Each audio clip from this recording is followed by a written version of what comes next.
So in this video, we're going to create a flow macro that's going to allow our player to shoot in the direction of our mouse cursor when the player presses the right mouse button. So let's go ahead and get started. First thing we're going to do is add a flow machine to our player. So make sure you've selected your player, go down to add component, flow machine, and then in my macros folder, I'm going to right click, create, bolt, flow macro, and I'm going to call this player shooting. So before I start creating the flow macro, I want to create several new variables. First one is I want to create a graph variable, and I'm going to call this target.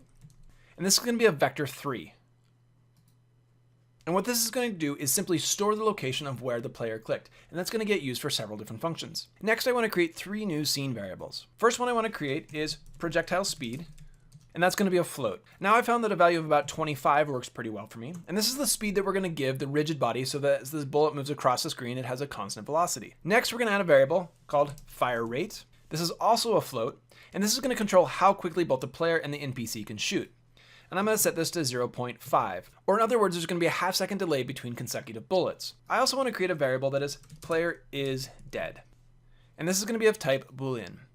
Now this is a variable that we're not going to use very much in the current flow macro, but we do want to be able to check and know if the player is dead. If the player is dead, we don't want them to still be able to shoot. We're going to use this variable a lot more when we create player health and when the AI is able to shoot at the player. With those variables created, I'm going to double click on my flow graph to go to full screen.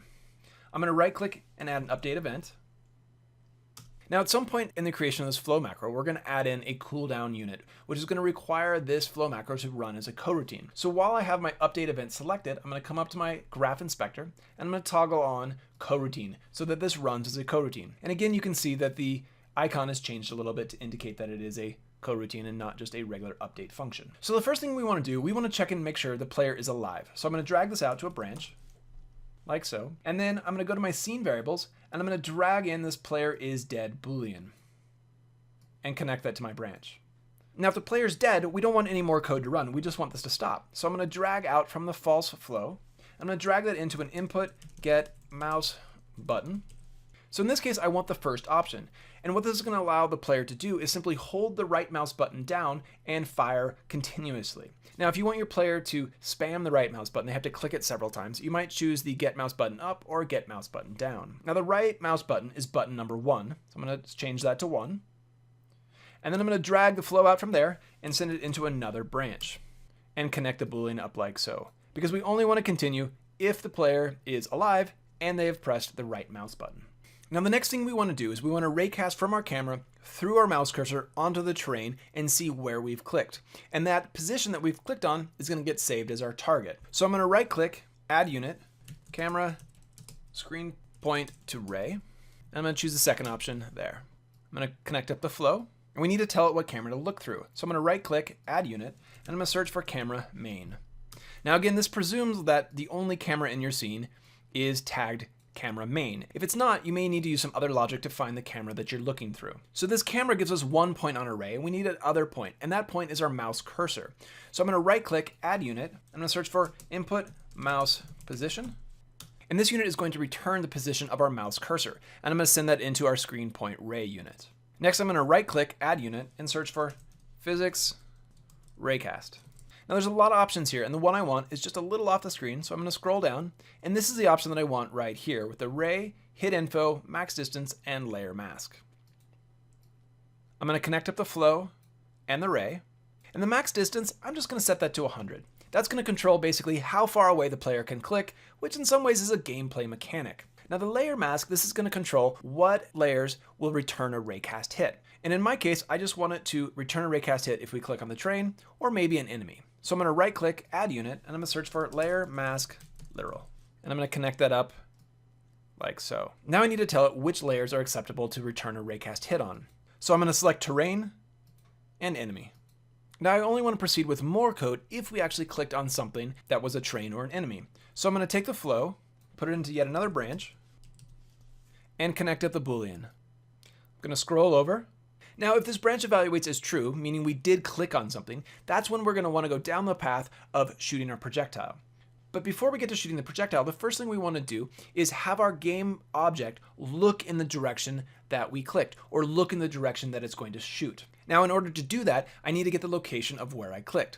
And that's going to come from this hit info here. I'm going to drag that down and search for raycast hit point and get. And that's going to return the vector3 value of where we clicked, or rather where this raycast hit the terrain or hit an enemy. So we want to set that value as our target. So I'm going to go to my graph variables. I'm going to press Alt and drag that into the scene to get a set variable. And I'm going to set that value to this hit point. And we only want to do that if this was true.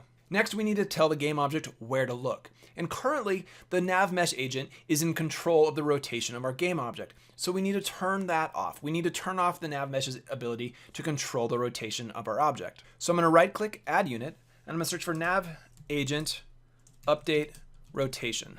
And we're going to set that value. We're going to connect the flow. And we want to make sure this value is set as false. We no longer want the nav mesh agent to be controlling the rotation. However, if we didn't click on something, then we want the nav mesh to continue to have control of the rotation. So I'm going to duplicate that block, drag it down here, and connect it to the false flow of that branch, and make sure that it's toggled on.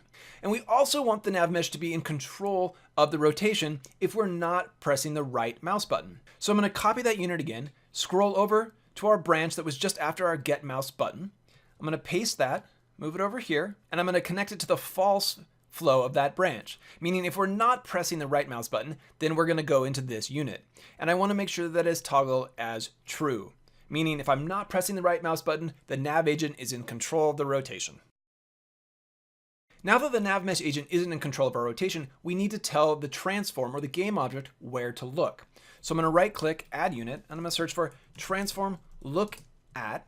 And there's a couple options here, and the one I want is this third one here with world position and world up. I'm going to connect our flow. And what this is going to do is turn the transform to look at the position that we tell it to look at. And that's going to be from this raycast. I'm going to drag the value from there into our world position, where we're going to look. And next we need to tell it which direction is up. This basically tells this unit which axis are we going to rotate on. And in this case, we want to rotate on the vertical axis, which is the y-axis. So I'm just going to put a 1 into that value like so. So what we've created right now is the ability for our player to wander around the scene, and it will look at the cursor when we click our right mouse button. The next part of the flow macro is the creation of the bullet. We're going to instantiate the bullet and send it off into the world. But we want to control the rate at which we're doing that, and we're going to do that with a cooldown unit. So I'm going to right click and search for cooldown. I'm going to connect up the flow. And this duration, this is going to be the fire rate, and that's going to be controlled by the variable that we created earlier in the video. So I'm going to go to my scene variables, and I'm going to drag out fire rate. Now I could just connect this directly up to the duration, and that would be okay. But from a game design perspective, it's a little more fun if your player is more powerful, can shoot faster, farther, stronger than your NPCs. So what I'm going to do is take this value from the variable, and I'm going to multiply it by a scalar, and I'm going to multiply it by a half. So the smaller the fire rate is, the quicker the player can fire. And I'm going to drag this into the duration. So effectively what I've created is a duration of 1/4 of a second, so the player can shoot twice as fast as the NPCs. With our cooldown completed, I'm back in my scene view, and there's a few things that we need to do here. The first thing we need to do is create our projectile. So in my hierarchy, I'm going to go to create empty, and I'm going to rename this projectile. And then as a child of that empty, I'm going to right click and go to a 3D object and create a sphere. Now that's a very large sphere, so I'm going to set its scale to 1/10 in all directions. And then we have something a little bit more bullet sized. On the sphere, it comes with a sphere collider, and I don't want that. I'm going to want all that on my empty parent.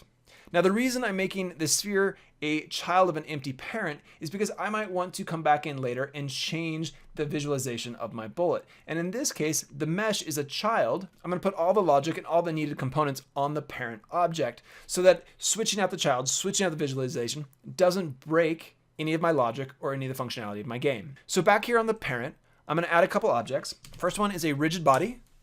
And on the rigid body, we need to turn off gravity. And the reason we want to turn off gravity is I don't want my bullets flying in an arc and just flying through the ground. I want them to go all the way across the screen. Next, we're going to add in a sphere collider, like so. And you can see the sphere collider is a little bit bigger than the bullet. We can tune that a little bit later, but that's going to work pretty well. Now that I've got the projectile created, I'm going to drag that projectile down into my prefab folder, like so. And now you can see I have a projectile prefab. And that's going to allow me to drag that projectile onto my flow macro. What we also need to create is a place on our player for this prefab or this projectile to be instantiated. So I go to my player, if I press Alt and open up the player's children, like so, all of the children get opened.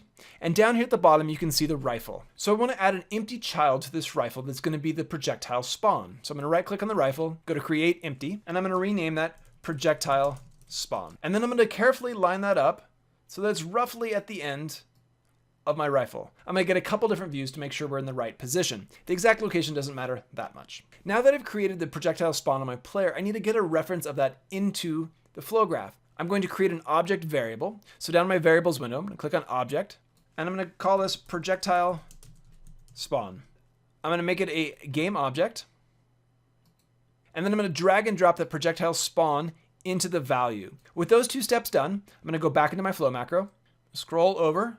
Once that cooldown is complete, that's when we want to instantiate our projectile. But some time has passed since the beginning of the frame when we first pushed the button. So what I want to do is check once again that my player is still alive, just in case they died. So I'm going to drag out the completed flow into a branch, and I'm going to go to my scene variables and drag the player is dead variable and connect that to my branch. If the player is not dead, then we want to instantiate the bullet.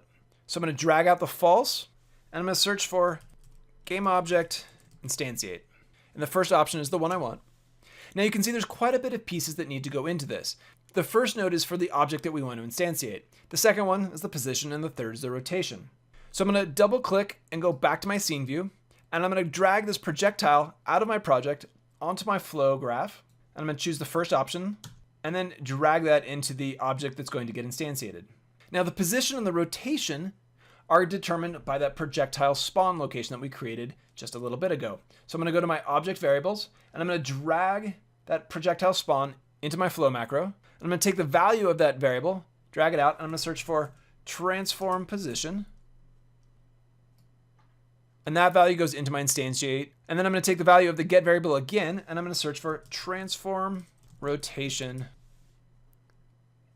like that, and drag that into our game object instantiate. So that by itself will create our bullets, but we need to give them a velocity so they move across the screen. And we're going to do that with our rigid body. So again, I'm going to scroll over, I'm going to right click to add a unit, and I'm going to search for get component. First option is the one I want. I'm going to connect that to the flow, and I'm going to search for a component on the object that I just instantiated. So I'm going to connect this object node here, and the type of component I want is a rigid body.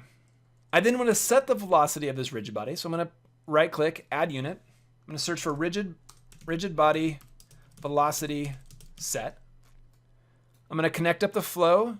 I'm also going to connect up the rigid body so that we're setting the velocity on the projectile that we just instantiated. Now what we need to do is tell it the value of its velocity. We need to give it a direction, and that's going to require a little bit of vector math. We're going to do some vector subtraction, much like we did with the player detection script. We need a vector that goes from the projectile spawn point to the point on the map where the player has clicked. So to do that, I'm going to go to my graph variables, drag out the target, because that's where the player's clicked. I'm going to take the value of that, drag that out to a subtract unit, and I'm going to be subtracting a vector 3. And the vector I want to subtract from that is the position of the spawn location, which we have in this unit right here. So I'm going to drag that into the B value. Now this by itself gives us a vector from the spawn point to the target, but the length of that depends on where the player clicked and where the player object is. So I want to normalize this vector. And normalizing a vector just means we're going to take the vector, keep its direction the same, but shrink it down to a length of 1. Now we don't want the velocity of a rigid body to be of length 1. That would be a very slow moving bullet. So we want to take the value of this normalized vector, drag that out. We're going to multiply by a generic. And what we're going to multiply by is our scene variable of projectile speed. And so what that's going to do is give us a much longer vector depending on our projectile speed. Now, just like I did with the fire rate, it feels good if your player's a little overpowered. It's stronger than the NPCs. So while this is giving me a velocity of the projectile, I want to make the player's projectiles go a little bit faster. And as a byproduct, that keeps the NPC bullets going a little bit slower and makes them easier to dodge. So I'm going to take the output of this multiply unit, drag that out, and I'm going to search for another multiply generic, and then I'm going to add a float literal. And I'm going to double the velocity of the player's projectiles, like so. And then the output of this final multiply is going to go into our rigid body velocity set. So if we take a step back, there's quite a bit of logic going on in this flow macro. Let's go back into our scene view and see if this works. Let's push play. So there you go. You can see now that when I right click, we have projectile objects that are leaving the tip of our gun and moving forward in the direction that our player is facing.